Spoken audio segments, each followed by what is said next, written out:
All right. Hi, everyone. Welcome to the 58th New York Film Festival, presented by Film at Lincoln Center. I'm reading my notes to tell myself that I'm Eugene Hernandez, director of the New York Film Festival. I'm reading my notes so I don't forget to thank some folks and introduce our moderator. I just want to say first a big thank you to Variety, who are co-presenting this industry panel with us today.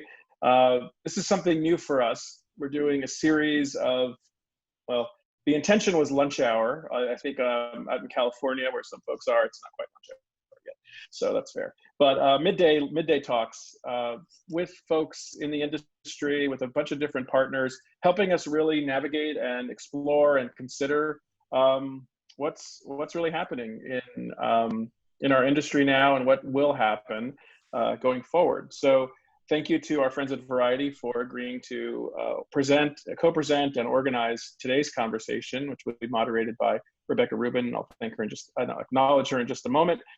But before I do that, I want to say a few special thanks.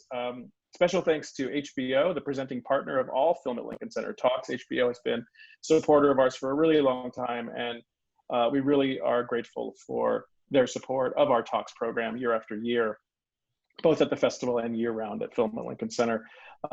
Also, special thanks to a new supporter and partner. We're really thrilled to be working with Topic Studios, the sponsor of all of our industry events here at the New York Film Festival. Welcome to everyone who is an accredited member of the industry, and to folks who will be listening to this after the festival is over, outside of our industry group. So thank you. We're nearing the end of our exclusive industry talks that are culminating in a roundup discussion. That's this Friday. I'm sorry, this week on the 7th, on Wednesday at 5 p.m. So we hope you'll join us for our last two talks as well. Thank you for being at the festival. Thank you for participating as a member of the industry in this totally different, totally wacky New York Film Festival. We're really thrilled to have you. Thank you to our guests. And to introduce them, please join me in welcoming the moderator for today's conversation, the film and media reporter from Variety, Rebecca Rubin. Thank you. And today I'm joined on this panel by Arianna Bocco, the Executive Vice President of Acquisition and Production at IFC Films, John Sloss, the founder of Cinetic Media, Mark Gill, the President and CEO of Solstice Studios, and Greg Foster, CEO of Foster & Crew. And so today we're talking about some of the seismic shifts that have already happened on the distribution landscape due to the pandemic. And over the weekend, we got some pretty big news that Regal was shutting down its locations in the US. And so, Greg, I was hoping to come to you first, if you can talk a little bit about what kind of an impact that's going to have on the movie-going revival. Well, first of all, hi to everyone. Thanks for including me, and congratulations again, Rebecca, on your promotion. Well deserved. Let's start with Bond, because I think Bond sort of started in a way, or was the kind of push for this latest whatever it is. I think the good news is it's clear that that the Broccoli's and Michael Wilson and MGM and Universal, MGM-UA, realize that Bond first and foremost belongs on the big screen. That's the glasses half full part of it.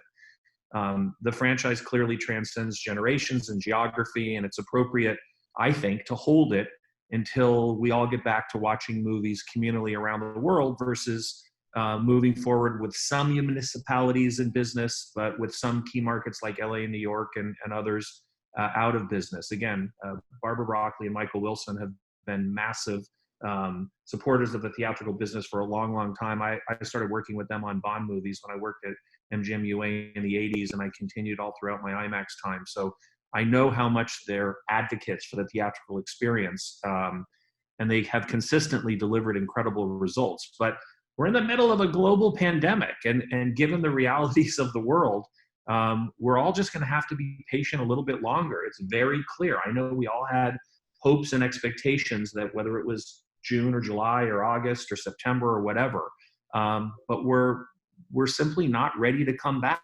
And I think it's appropriate that when we do come back, which I think most people feel will be in the, probably sometime in the late winter or early spring of 2021, in a flurry, not just with one title here and one title there, but with kind of the big slate.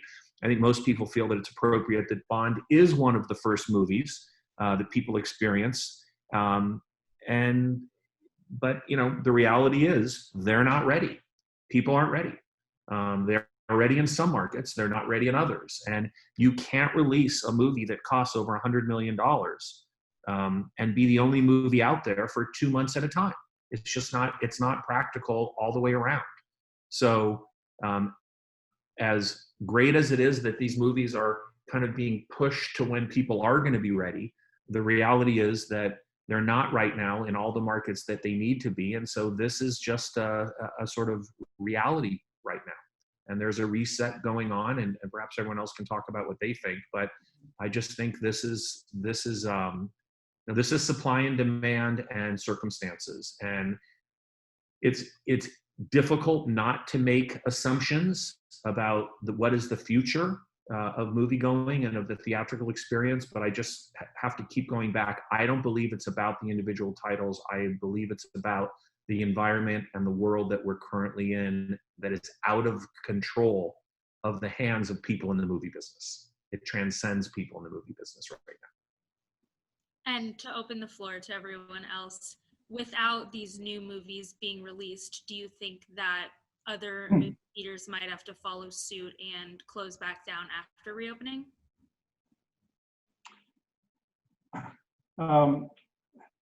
I guess I'll jump in. I mean, I don't, Mark and Arianna probably have a better sense of where the actual grosses are. To me, they seem insignificant. My sense is the theaters should not be trying to stay open, period, for the time being. The notion that that people are going to use something that they always use to escape, to go into a hyper-conscious environment, I think is unrealistic. And, you know, I mean, I think everyone here believes strongly in the theatrical experience. And I think when we get through this pandemic, however we do and whenever we do, there's going to need to be a massive concerted effort by everyone in this industry to get people back into the theaters, whatever that is. I'm going to get on a soapbox for a second. I guess I'll just, I would disappoint Mark Gill if I didn't, and say that when everybody does band together to get the theaters back up and running, the thing that the exhibitors, the theater owners need to do in return is get off this adamance about windows. There is a better, more economically effective way to release films and maintain the theatrical experience that calls for flexibility in terms of when things transition from the big screen to the small screen. And the refusal to understand that from exhibitors has been really damaging. And I think one of the positive things that's going to come out of this whole horrible circumstance we're in now will be a willingness to accept greater flexibility on the part of exhibitors. Yeah, I mean, I'll just jump in to say, you know, there is no getting back to normal. We are in a new normal, and I think we all have to accept that. And you know, there's going to be a new way of going things. And to John's point, it's not only a willingness on everybody's part, but I think it's going to be a necessity to look at the business differently. You know, Mark and I are both distributors. We have very different business models, and both equally successful, just very different. We have had a lot of flexibility in the last 7-8 months to survive this pandemic in a way that I don't think any other distributor has had, quite frankly. And you know, we own a theater in New York City, so we have been impacted greatly as well in terms of our business. And we too believe in the theatrical experience, regardless of our ability to release films day and date and utilize breaking windows and different windows. So I just think that, you know, a year from now, when we do this panel again, it's going to be a completely different business. And that's not to say the theatrical won't be a valuable part of it. It will. It just will be, I think, different. I think we have to think differently. I agree with most of what's been said. The window conversation will be the hard one, obviously. But clearly, this is, I think, going back to what it was. I do believe people still need to get out of the house. I do believe that once it's comfortable to go to theaters, that a lot more people will go. What we found out this summer is not enough people were comfortable, right? So you have a movie that's our size, $33 million, and you go out and you do 20, okay, we'll live. You know, it's not terrific, but if you have a very big movie, like a lot of the ones we've been talking about, that doesn't work. 40 or 50 million doesn't work. So we just don't have some combination of the public health baseline that we need or the audience comfort to go back to theaters yet. And until we do, you can just see what's going to happen, which is it looks like the whole schedule is going to clean out and there's no movies. It's pretty hard to see how theaters can stay open just on repertory titles. And I want to come back to, of course, the conversation of the theatrical window. But first, I wanted to talk a little bit more about just distributing movies during a pandemic. And IFC has been consistent in releasing movies basically this whole time, a lot of which were in drive-ins. And Mark Solstice, of course, has Unhinged, like you mentioned. And a lot of the ticket sales are also from drive-ins. So I'm wondering, from everyone's perspective, were you surprised by this drive-in boost of popularity that we've seen in the past few months? I wasn't at all. As a percentage, our drive-in business was obviously much higher than normal. I think it was about 15%. It's just they were all the top theaters, and sometimes that was because it was the only theater in a state like Michigan that was open, right? So that makes sense. But even in other places, you've seen drive-ins do very well. It is, however, misleading to think that the bulk of the money came from drive-ins, because about 85% of it came from normal hardtop theaters. But it's not surprising at all, because if people want to feel safe and be with their families or their friends, then that's a way to do it. And what was surprising is that was, the thing that was really more dominant than we expected. We thought some theaters would come back and do well. We thought sooner or later New York and Los Angeles and San Francisco would open. We thought Michigan would open. And of course, none of that has happened. Yeah, I mean, I think that drive-ins obviously became a bit of a lifeline on the theatrical side for our films, The Wretched, Rental, and Relic over the summer.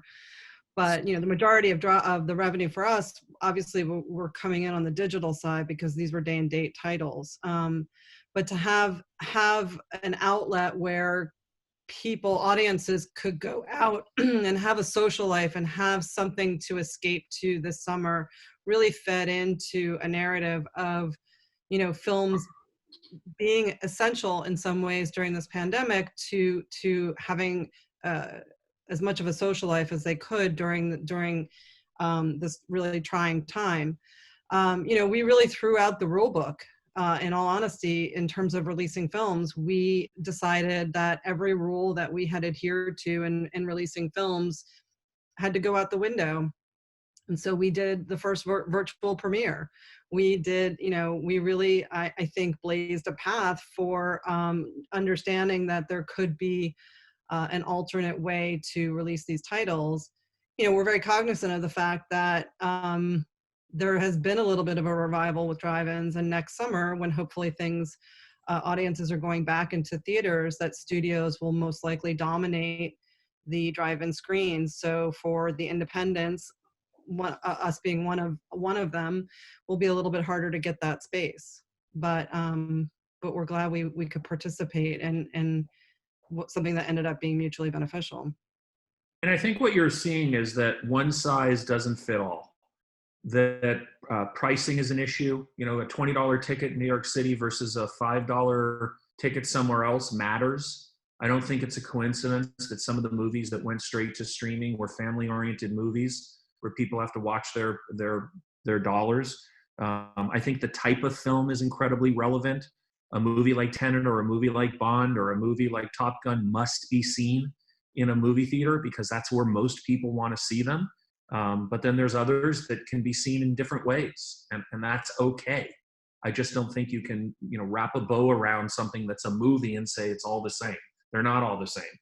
The budgets are relevant. I think film rental is relevant too. How much marketing is going into it versus throwing it on somewhere and seeing if it sticks. So I think a lot of factors are going to have to come into play. It's not going to be easy. We all know, many of us have been in this business for a long, long time. Getting people to agree in the same category, getting exhibitors to agree with one another is one thing and not easy, or studio executives to agree with one thing, that's not easy. But getting all of the exhibitors to agree with all of the studio executives, and also with with NATO and with the MPAA, it's really a challenge. It's not easy. I've been working on this Back to the Movies initiative, and we keep at it, but at the same time, because the movies have not come out with the frequency with which we hoped, we're sort of continuing to kind of kick the can down the road and fine tune. And for every problem that we solve, safety, I think, was at the very front of it in terms of letting people know that theaters are safe. Didn't matter in some cases, did in others. But resolving one issue would often open up a can of worms of 5 or 6 others. So it's not going to be a simple process, but one size can't fit all. I feel very strongly about that. You have to look at things individually, and you can't just say it's a movie, so this is the standard way of, these are the rules. Those rules now have to become much more flexible. So I'm agreeing with what you guys have all said. Hey, Rebecca, can I ask Greg a question? Please. Do you think that Netflix or another streamer approached Michael and Barbara or whomever and offered $300 or $400 million for the Bond film? I don't know. So if anyone's gonna, write about this, do whatever, write whatever you want to do. Just know I do not literally know, but I would be flabbergasted if someone didn't take a shot at it. By the way, I don't think it's going to work, but I would be surprised if, for many of the movies, why wouldn't they? I mean, so do you not think the Bond film is worth $400 million to Netflix? I'm not Netflix. I'm not Spence Newman, their CFO, so I'm not really in a position to be able to decide that. I do think that there's a number that works for everything. Whatever the number, if there was a discussion, that number obviously didn't work, or they're continuing to talk about it. Again, I really, truly don't know. What I do know is that what I believe is that the filmmakers want Bond to first be seen in movie theaters. I mean, it's all well and good for them to say that, for Barbara and Michael to say that, but they've got huge sunk costs that they have to. Well, actually, I think NJMUA has the sunk costs, and so they collectively, with the filmmakers, probably would decide. But it sounds like they have, at least for this next round, have decided they're going to wait, and they're going to come out in early April and be one of the first movies in this new wave of 2021 looks like an incredible year, because you've got, a dozen titles from 2020 that didn't make it out, the big, huge blockbusters, and then you've got all the ones that were already scheduled in 2021. So I think 2021 is going to be a great year. But, we did see, John, obviously, we saw Apple bought Greyhound, and that worked out pretty well for everyone. No one really knows what the results were of Mulan, so we can't really comment on them because we don't know the books. But there's definitely going to be some movies that were initially going theatrical that won't go theatrical. But I think the ones that were sort of tailor-made for the theatrical experience, like Bond, like Top Gun, like In the Heights, like West Side Story. The list goes on, like Wonder Woman, like Dune, which everyone's talking about how awesome that trailer was. Those movies, I think, will continue to come out theatrically. I agree, and I couldn't agree more that these are some amazing films. But what happens in April when there's no, it's not back? I mean, I think that this is where I guess we're just going to have to figure it out when we get closer. I don't have my crystal ball handy, but if you had told me that in July, when these movies, many of these movies were scheduled from, you know, late July into early August, that these movies wouldn't come out, that Tenet would be the only one that came out. I think a lot of people were operating in the spring as if that wasn't going to be the case, that of course these movies were going to come out. So to make a declaration now, I don't think we can. I think that's one thing that we, you know, flexibility not only has to be in terms of how we redesign the model, but it also has to be on a day-to-day basis. Look at what's happened in the last week versus where we were 8 days ago. It's amazing. It's every day is a surprise. So I hope that everything's cool in the spring, but I don't think we're in a position to know that quite yet. And, you know, we experienced this going into launching a movie. We had July 1, then July 10, then July 31, and then August 21, and each one of those was a whole lot of work to pivot. And then you'll be interested to know that even 9 days before that August 21 opening, there was no certainty that the theaters were actually going to open. They had their go, no-go day, the Wednesday, 9 days out. That's how late it is and how ridiculously flexible you have to be. So we might not know about April even in March. So I'm agreeing with you completely, Greg. It's just nuts. And I also think we have to, as an industry, and I know ultimately everyone has to mind their own P&L and make sure that their business is operating and surviving and hopefully back to thriving.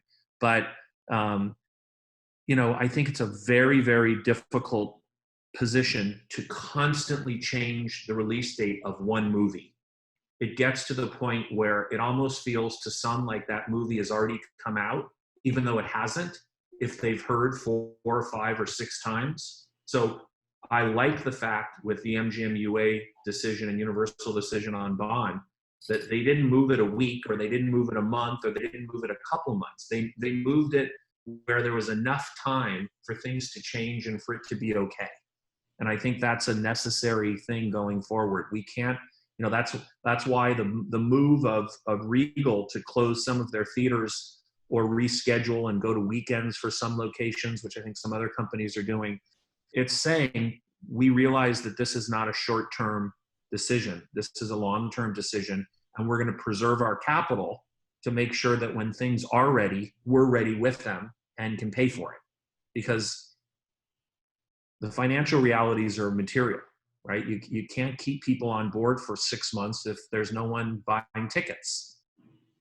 You mentioned, right, Bond significantly moved into 2021, and there are still a few movies from major studios that are set for the end of the year. We have Soul from Pixar in November, Dune and Wonder Woman, as of now, are still going to be released in December. And so I'm wondering, do you guys think that Bond moving into 2021 is going to be a signal of what's to come for the rest of the fall and holiday releases that are still set for 2020? Do we know realistically if those movies can still come out this year? I mean, my own opinion is that the only movies that will come out this year of that scale will be ones that are basically pivot plays, that will have nominal theatrical wherever they can, and transition almost immediately to a $19.99 or whatever the price point is, and that the economics of that might make sense for that studio, or the studio needs to,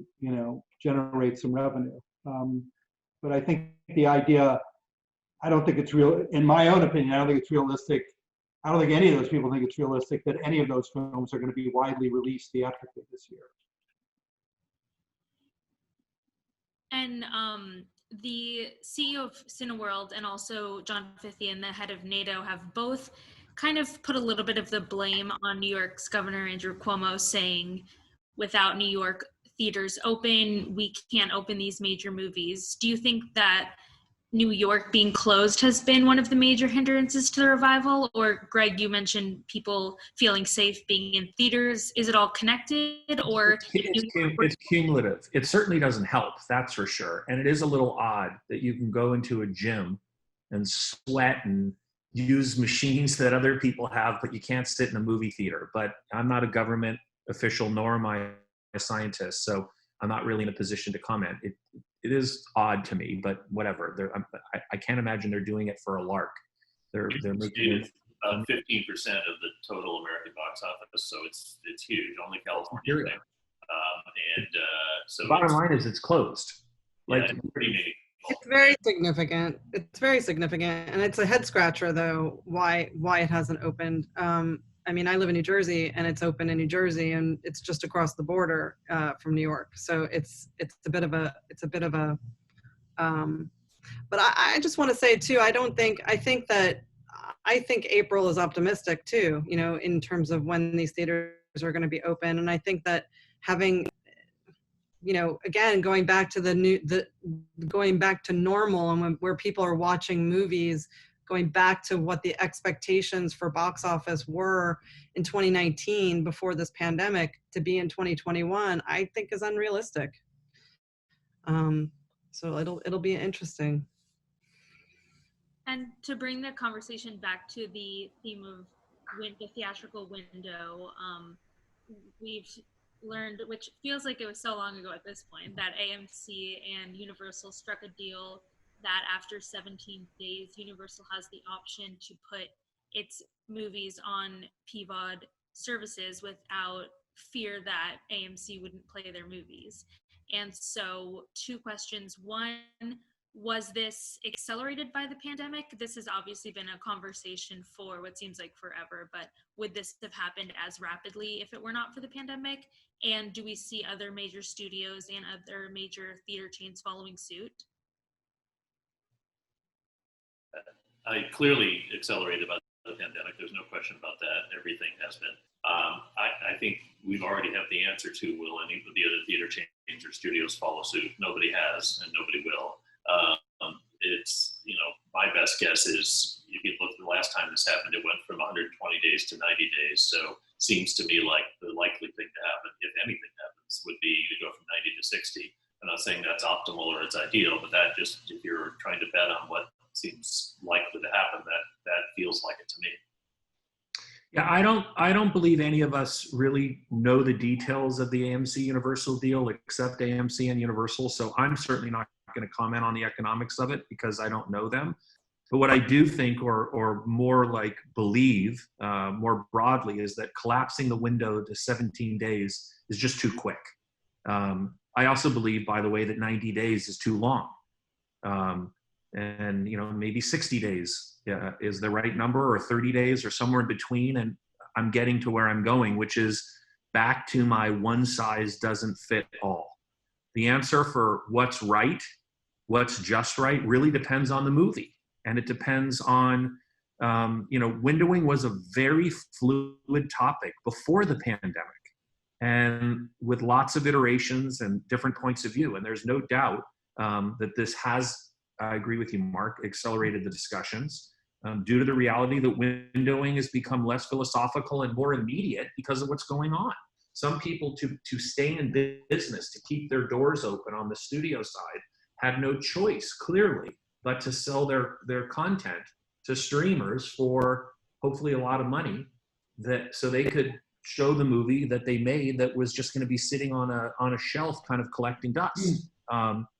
So, you know, the windowing issue right now is definitely immediate on the product that exists, because they've spent the money to make the movies and now they have to be able to monetize it. And given the fact that some municipalities haven't opened or given the theaters the right to open, it's really put everyone kind of a really difficult position. But the bottom line is, I think there needs to be a tiered system, that it really depends on the type of movie. There's no way you can tell me that Hot Tub Time Machine and Tenet should be judged the exact same way. I think that also goes to pricing. It's very strange. Find that though. I mean, you can't. I don't see a tier system working. What about a notion where once a theatrical film, whether it's specialized or wide release, gets to a certain number of below a certain number of theaters and a certain per screen average, then it triggers a TVOD window 3 weeks later? Yeah, I think that's very sensible. I don't know if anybody would agree to it, but that makes a lot of sense, because it tells you they're out of gas, right? So there's nobody else going to the movie, or not many. That makes a lot of sense to me. And in that regard, you let the audience vote, as opposed to, you know, large companies fighting with each other and finding it hard to get to a conclusion. But I think it's a great idea. I've heard that that so far that's been rejected roundly in talks, but who knows, maybe things will change. I mean, the key point is, as Arianna, you pointed it out, the new normal is that nothing's normal. The new normal is to take your set of rules and, you know, conveniently, I guess, store them somewhere, but come back with an open mind. There has to be compromise. There was a really good article a couple of weeks ago that I thought was very well done in Deadline that Anthony D'Alessandro wrote about this exact same topic, which is the sort of compromise and work together notion. Ironclad rules right now seem very out of place.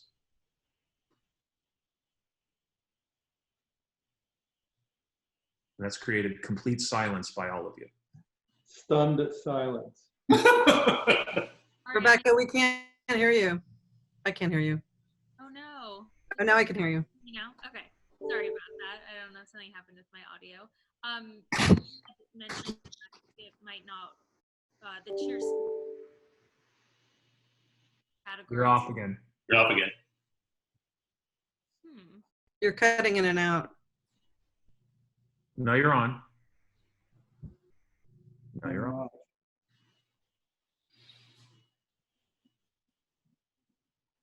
Thank God I can read lips. Another special Sloss skill. So I get that decisive advantage. Exactly. Well, I don't know what's happening with We can hear you now. Great. I don't know what's happening with my computer audio, but Arianna, you had mentioned that having a tier system might not work to categorize all films. If would it be a trial and error process to see what kind of movies it might work for? Greg, you had mentioned certain movies are engineered for the big screen, like your Bonds and Fast and Furious, but there have been recent movies that have maybe not fit in that mold and have been really successful, and there's a chance that it would cut off those grosses. So would we maybe see something where, you know, we test certain films on how they might perform when it comes to the window? Again, my opinion is 17 days is too quick and 75 days or whatever is too long, and everything in the middle is open for a discussion.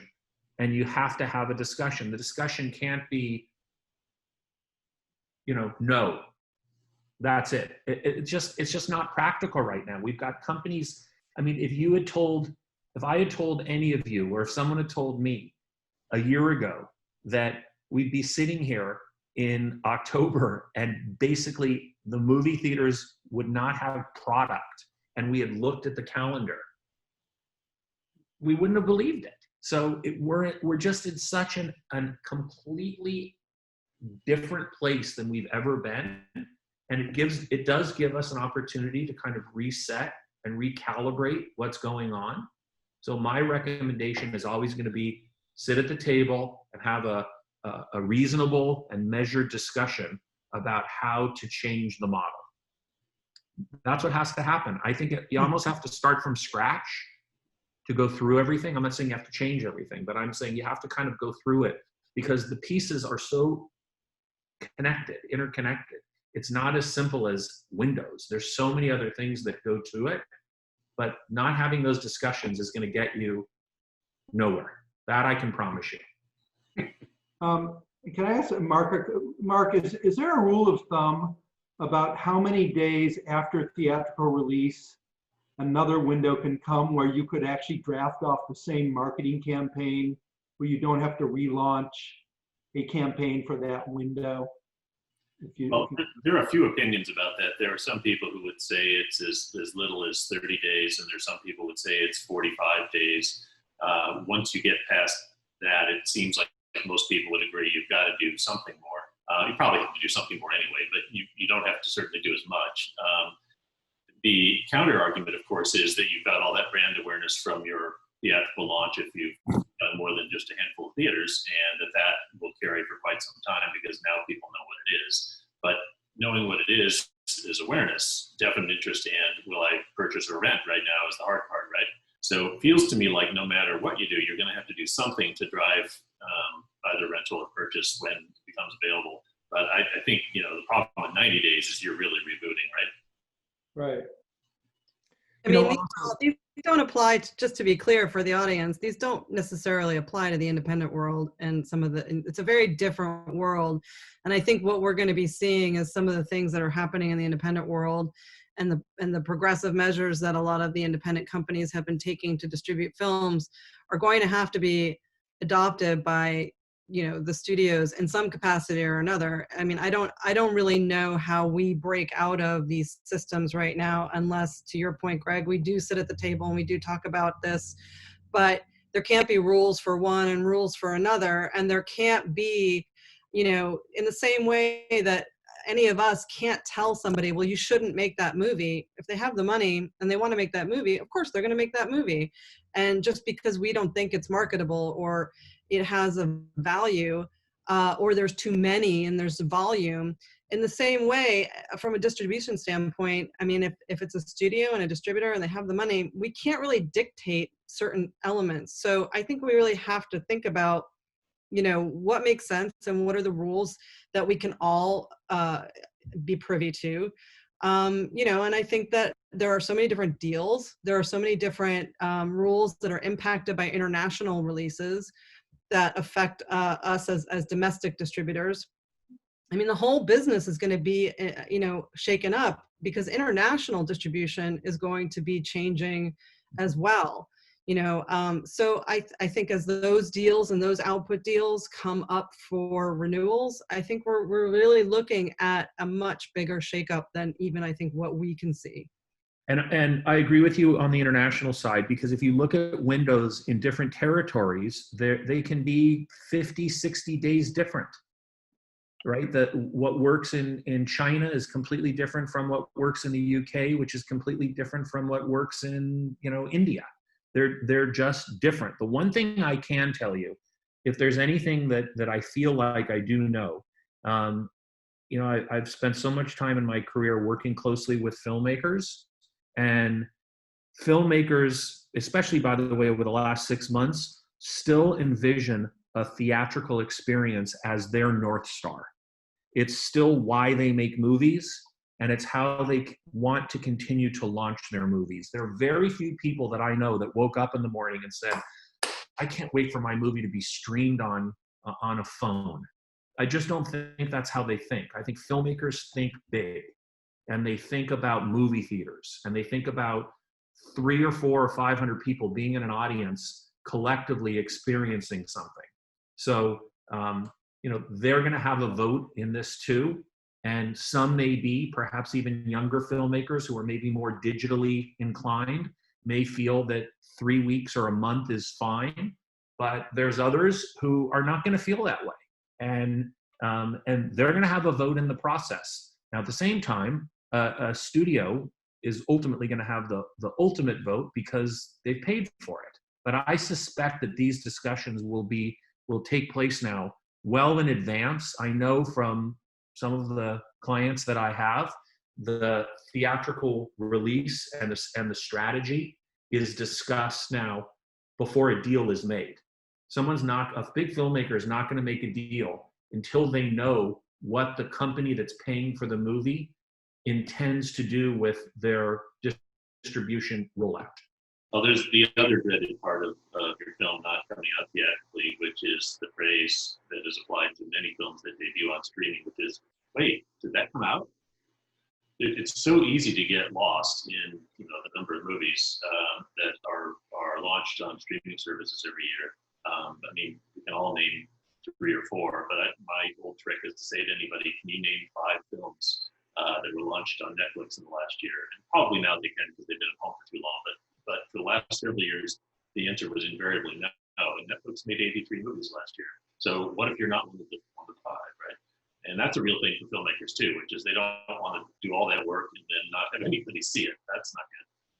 Do you think fewer people saw The Irishman than would have if it was widely released in theaters? No, because that was one of the 5, right? I mean, Netflix promoted the heck out of that in the same way they promoted Noah Baumbach's movie really well and a couple of others. There's no question if you're in the if you're Alfonso Cuarón and you get that kind of treatment, or you're Scorsese, you get that kind of treatment, you totally got noticed. And my suspicion is that more people saw The Irishman on Netflix than would at the theaters. So good for them. But you know, the challenge is they can't do the same thing for 83 movies a year. That would be cost prohibitive. So, But, Yeah, but neither for can sure we. more people saw it on Netflix because very few theaters were willing to play it, and the ones that were willing to play it mostly did four walls. yeah. But I think that even in the exhibition distribution space, you know, we can't do all of these movies well either. So, you know, I think that we actually really need to, you know, we're all thinking of how we operate today. You know, we need to be thinking about the 10-year-olds who are watching movies now and how they're going to be watching movies in 10 years. We need to be changing this for 10 years from now. And we're not. We're thinking about, you know, everything that we're saying, even on this panel, is about how we operated in 2019. And I think that it's the wrong way to think, you know, and I think that all of these films and filmmakers, of course, they want to see the film on a big screen, but we deal with hundreds of filmmakers and a lot of first-time filmmakers, and I think that everybody has a different perspective, and it's hard to put them all into you know, one reason why they make movies and how they make movies and how they want them to be seen. But I think the point being is we just really have to think differently about how these films are going to be released in even 2 years from now, 3 years from now. So, you know, we all want that great experience, but what does that experience mean? What is that experience? You know, I think these are the things that we have to really think about. Well, then we have to figure out how not to be ignored, because you know, look, the streamers are a blessing in a lot of ways, for a lot of content, a lot of jobs created, a lot of filmmakers, a lot of actors, you name it. But you just hate to work that hard on something and not have it get the attention it deserves. So maybe that's the thing we need to work on. But if it's seen by the same amount of people on a different platform, it's still getting the attention it deserves. It's just in a different way. So you know, we started Day and Date 15 years ago. We've been doing Day and Date for 15 years, and now suddenly it's been picked up by mainstream, and everyone's like, you know, this is the conversation. The studios are adopting elements of this. So, you know, this is a conversation that I've been having for 15 years. And that's a long time. So I'm just glad the rest of you are all catching up. Touche. Yeah. How about this? For a certain size of movie, we'll call it art or more specialty. I can see where that would be the case, but I guess the question I have is it true for, let's call them what you would think of as a movie that could eventually be released wide in theaters? If it goes to streamers, is it true that it's seen by as many people or not? And is it true if you're an actor that your performance is seen by as many people or not? That's a fascinating question. I have no idea what the answer is. I just know that a lot of actors and directors I talk to are terrified of being ignored. I agree. And looking at it from a purely financial perspective, it of course affects it has the potential to affect the downstream revenue. I think that's part of the reason why something like Tenet was going to open in theaters, and then alternatively Warner Brothers put The Witches on HBO Max. Is the downstream ancillary revenues still significant enough to stay away from Day and Date for a major movie? Well, a major movie can't really go Day and Date because the expectation of a major movie is that it will be in all theaters and it will achieve a certain amount of box office, which you can't do because the major chains won't play it if it's Day and Date. So it's unfortunately not a choice that's available to them. It's either A or B. Hey, can I ask something here? Mark, you're talking about the fear that filmmakers have that their film's going to disappear and that no one's going to see it. Isn't this as much about the sort of the industry of promotion catching up with the fact that it's not just wedded to theatrical release anymore? Sure. That's precisely what I was trying to say earlier. You just said it much more succinctly, so well done. Yeah. I mean, so maybe if the press or whatever, however it is that draws people awareness to something, can pivot away from this 20th century model of it's not worth writing about unless it's in theaters. Then It's the way a movie is designed. That's part of it, right? If I'm not sure I agree with But that. is it? Why? Yeah. yeah, I think in a lot of not in all cases, but in a lot of cases, I don't. How are you defining it? Because there are a lot of YouTube stars or Netflix stars that are 25 years old that are making just as much money as, you know, these other people. And what is the definition of success? So it's context. The definition is independent. Most of the filmmakers, and again, I worked at IMAX for 18 years on blockbusters, so that puts my window of the filmmakers that I'm talking to into a specific category. I'm sure there are tons of 25-year-old filmmakers who just want to get a movie made. But there are many people who are, and by the way, that movie may be made quicker than a $150 million year-and-a-half blockbuster. I think that there are many blockbuster filmmakers who really want their movie to be seen theatrically. And those are the movies, so I want to give the context for what I'm talking about. I'm talking about those movies. I'm not talking about small, dark, angst-ridden, $1 million or less movies. That's not what I'm talking about. I'm talking about movies that were designed to be seen on the big screen, and going to a filmmaker and saying, I know that we gave you $150 million to make this movie and it was supposed to be theatrical, but now we're going to do it. We've decided streaming it the same day. I think it's probably going to create some hard feelings. I think the percentages of those filmmakers, I mean, that's an elite group of people. You know, we're really talking about an elite group of people who are going to get $150 million to make a movie. So, say 50 or 75, but I mean, really drive our business. I mean, I know it drives the business of exhibitors. I mean, Scorsese's perfectly willing to take $150 million and make a movie for a small screen. Yeah, twice. Yeah. DiCaprio again.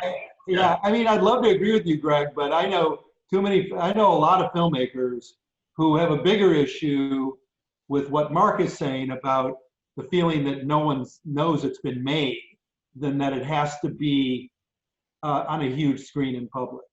Okay. That's my sense. Maybe it's again, it's a context thing. I just think a lot of people, when they design a movie, it matters if it's being designed for a big screen or a small screen. It matters in terms of how they write it. It matters in terms of the visual effects that they. I think we would all agree with that. I mean, that's fair. I think it's just about how do we create a system where it's not just favoring, you know, that it's equal for everybody in terms of, you know, how these films are being distributed and how audiences are watching them. That I agree with. I'm simply saying when one is designed and funded as if it's going to be theatrical, not having it be theatrical, because I've been in the middle of those conversations a lot over the last 6 months. They don't always go down well. Wrap up, there are some audience questions that I wanted to bring up.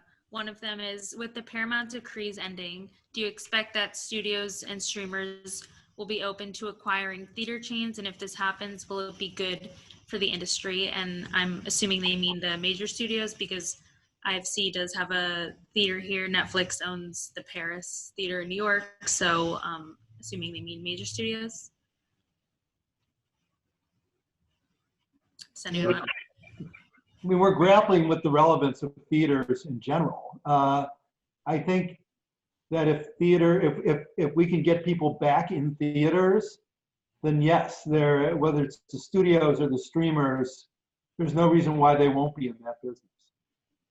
Yeah, I mean, I believe this happened, that this fellow who works for the DOJ came up with this new rule that said basically throw it out 6 months or 8 months ago, something like that. It was pre-COVID, I believe, when it started. And to date, I'm not aware that one studio has tried to buy exhibition chain. Now, maybe it's the circumstances and the time. Maybe it's because of what we're all going through right now. It makes sense that it is, or at least it contributes to it. But it's not like there was a run on studios trying to buy theaters. I think that the relationship we've seen, by the way, from what's gone on, how symbiotic that relationship is. Theaters can't exist without studio movies, and studios can't exist without exhibitors that play their films. There's anything that I've heard a lot of in the last 6 months, it's that, wow, we actually really need each other. We just have to redefine how the relationship works, but there is a symbiotic nature to it.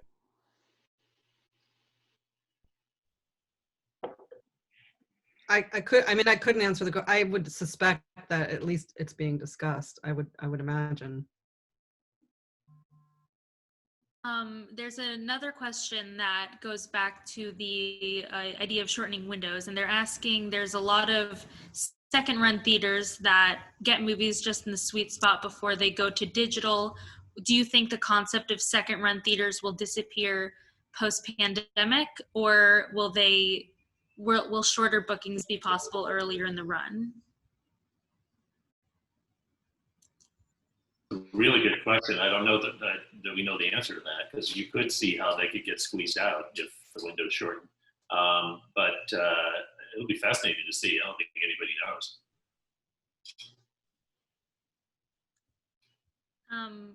All right. I thought maybe we could wrap up the panel if everyone wants to go around and say either one movie that they've been looking forward to that they haven't seen yet, or something that's come out during the pandemic that they really enjoyed.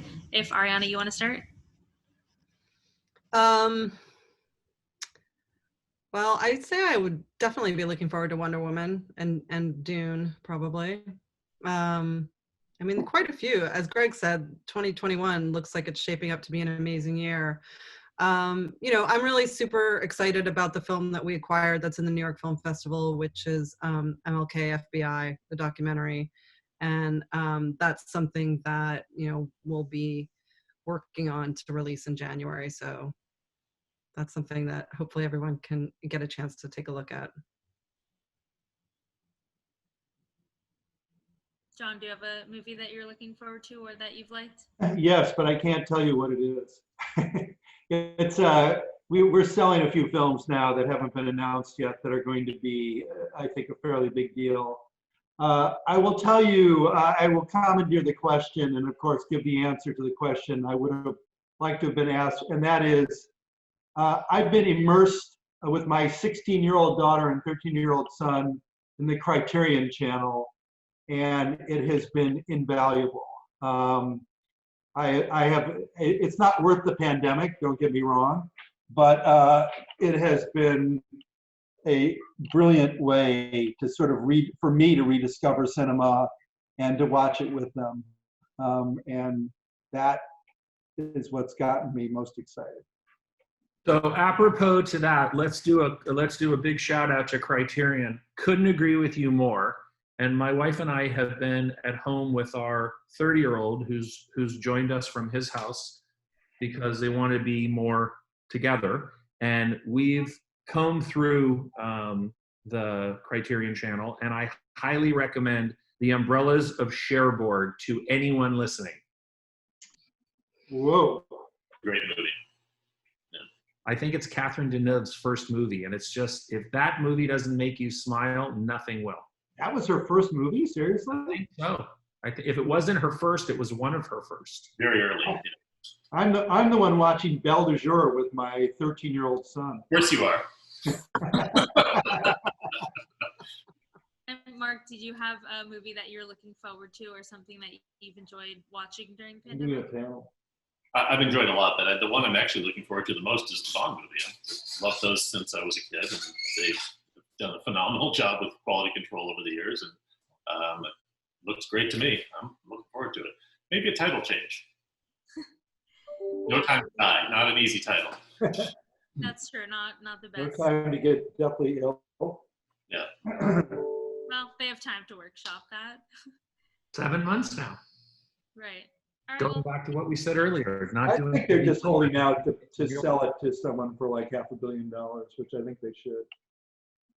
who do you think would buy it? Who do you think would be most likely? I would buy it if I had an SVOD service that I wanted to get global subs up on, for sure. I think any of them would buy it. I mean, when you think that Netflix content budget for the year is $19 billion or something like that, and you think that there's something that you could buy that would drive the greatest number of subscription additions, it would be something like that. Easy as $500 million you'd ever spend. Well, if it goes to Netflix, you heard it here first. All right, well, thank you guys so much for joining us. It was so great to hear your perspectives. Thanks, Rebecca. Thank Thanks, you. everyone. Thank was you. fun. Thank you, Rebecca. Yep. Take care, everybody. Be well. Okay, bye now.